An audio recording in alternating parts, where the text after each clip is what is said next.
We're at the end of the road with Final Fantasy XVI, and this one's interesting for me because I actually reviewed this one at launch. It's still pretty fresh in my mind. An absolute visual spectacle that put Final Fantasy's mythical summons at the forefront of the story. Come to me, Ifrit! But 16's most divisive bit was the gameplay. 16 dropped most of the classic RPG systems and went full action RPG. Well, I think action spectacle fighter would be more accurate. You could say it played a bit like Devil May Cry. Well, it turns out 16's combat director was a veteran at Capcom that worked on Devil May Cry. Not this time.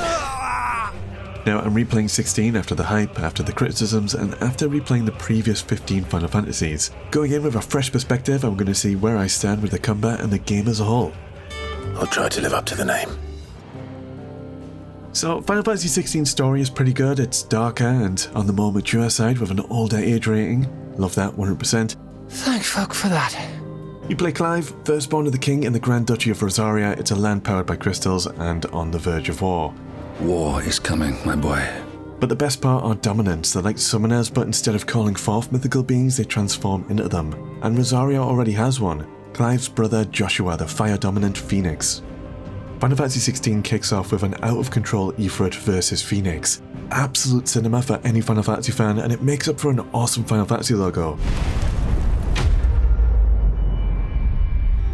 Clive's lost his kingdom and family, and he's on the quest for revenge. Early gameplay boils down to mashing square for attacks, weaving in magic blasts for triangle, and trying to dodge attacks with R1. It feels slick and solid. Timing your dodges is crucial because get it wrong too many times and you will die. Difficulty curve is a bit awkward. Combat does get a lot easier once you've progressed and unlocked more powers. You don't say. As you find different icons in the story, you'll gain their powers. You can choose which powers to equip and hold R2 to unleash them. My favourite is Ifrit's ignition ability. You just charge through enemies and drag them along with you. Sick as hell. But like I said, once I got a few powers, gameplay became more about blowing stuff up by just rotating these special abilities, which is fun and you can experiment with your different powers, but it gets a little repetitive after a while. I think enemies do a good job at telegraphing attacks. It's quite easy to dodge attacks, but the visuals can get so over the top that it's sometimes hard to see what's happening, which can make reading enemy tells tricky. There's also a bit of an identity issue. This is a Final Fantasy, and Final Fantasy players are used to traditional turn-based combat. Swapping to action spectacle fighter is quite a change-up that's gonna alienate a lot of core fans. To help, the game offers story and action modes at the start, basically easy or normal mode. You're also given accessories that automate dodges or magic attacks. While this helps new players, it can drain depth from combat without really replacing it with anything else. Spoken true. At its core, FF16 lacks traditional RPG depth. No elemental weaknesses, status effects, support skills, controllable party members, or deep character customization. It's flashy, it's fun, but it's a very different type of Final Fantasy experience. How gratifying. There's a little bit of customization. You can spend ability points to acquire and upgrade new icon skills and passives, and there's accessories, but it's all a bit shallow compared to what came before. It's do or die! My favourite part of combat are big story set pieces where you play as Ifrit and go up against other icons. Big classic Final Fantasy summons like Garuda, Titan, Bahamut and Odin. These fights are on the rails with a limited moveset and plenty of quicktime events, but honestly, I've been constantly amazed. They're over-the-top, intense and pure spectacle. A new kind of epic thrill that makes number 16 feel like a true Final Fantasy. Speaking of the classics, if you're a huge fan of RPGs, consider subbing to Peter Bytes or liking the video. I'm a bit of an indie game developer, cover lots of RPGs, and you might like my Final Fantasy series where I'm replaying them all and ranking them as I go. Thank you. Welcome back. Final Fantasy XVI doesn't have a traditional overworld, but it does feature a world map linking lots of smaller areas together, which gives some sense of the world and scale. Seeing how successful Clair Obscura has been, I hope it inspires future Final Fantasy games to bring back the overworld map. That'll do me. And it feels like a missed opportunity to have some kind of minigame like a triple triad card game. It would have fit right in with a hideaway and all the little towns and inns you can visit. There is a bounty system though, where you can hunt notorious monsters. You're told roughly where they are, but not given a direct marker, so you have to find them for yourself. I appreciate that, but just like I said last time in number 15, again Final Fantasy XII handled bounties in a much deeper and more satisfying way, with much more unique requirements to finding each target. The world and characters feel a bit inspired by Game of Thrones, full of political intrigue, moral ambiguity, and personal agendas. Some characters are truly awful, like Benedicta and Hugo.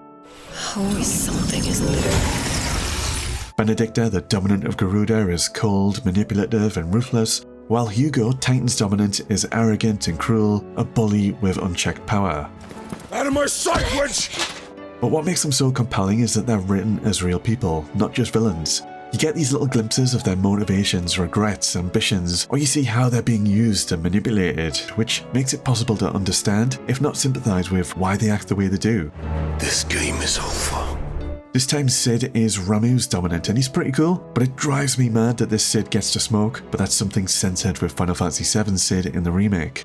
Happy trails to you!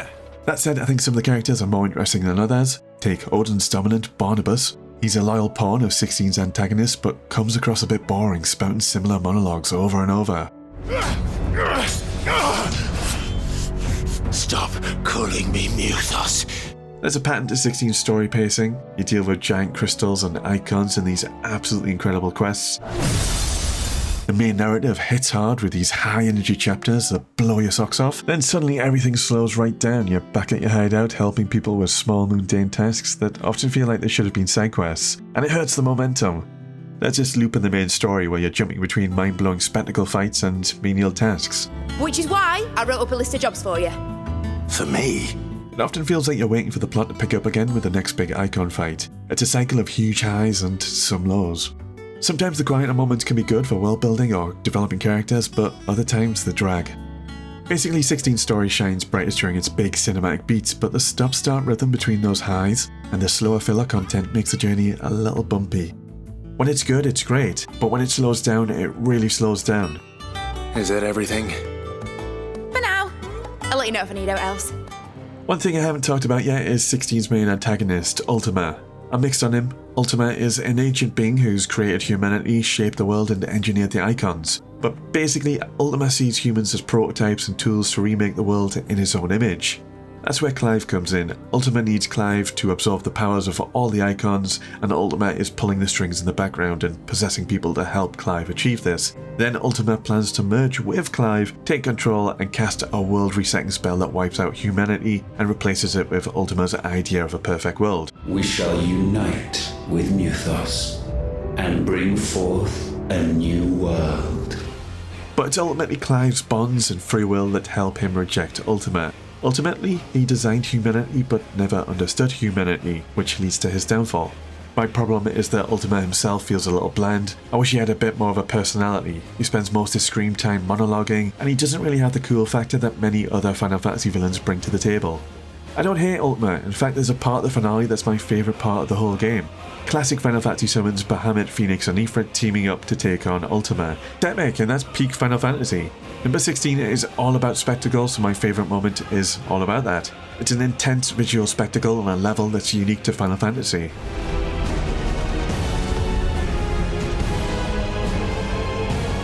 Another one of my favourite bits of 16 is much earlier on, and it's the Typhon fight.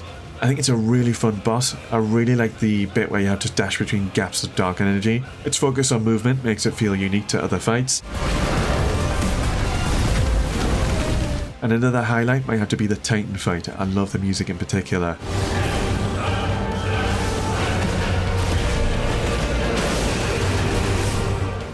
Okay, time has come to rank the final Final Fantasy. I've been critical and I still think it's a great game, but I'm team turn-based at heart. I wish Final Fantasy stuck with its turn-based roots. It's gonna go here. I like 16, the scale of the visual spectacles is absolutely insane, every big climax with the icons is jaw-dropping, but I needed more on the RPG side of things. Turn-based gameplay aside, I was missing things like the elemental wheels, stats effects, maybe some mini-games, party members, deeper customization systems. Basically, I want more Final Fantasy stuff in my Final Fantasy.